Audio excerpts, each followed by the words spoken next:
1 কোটি বছর হয় তোমাকে দেখি না। একবার তোমাকে দেখতে পাবো, এই নিশ্চয়তাটুকু পেলে বিদ্যাসাগরের মতো আমিও সাঁতরে পার হব ভরা দামোদর। কয়েক হাজার বার পাড়ি দেব ইংলিশ চ্যানেল।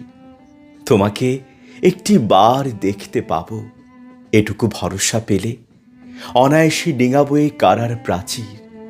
ছুটে যাব নাগ রাজ্যে পাতালপুরীতে, কিংবা বোমারু বিমান ওড়া শঙ্কিত শহরে। যদি জানি একবার দেখা পাবো, তাহলে উত্তপ্ত মরুভূমি অনায়াসে হেঁটে পাড়ি দেব। কাঁটা তার ডিঙাবো সহজে, লোক লজ্জা ঝেড়ে মুছে ফেলে যাব যে কোনো সভায় কিংবা পার্কেও মেলায়। একবার দেখা পাবো, শুধু এই আশ্বাস পেলে, এই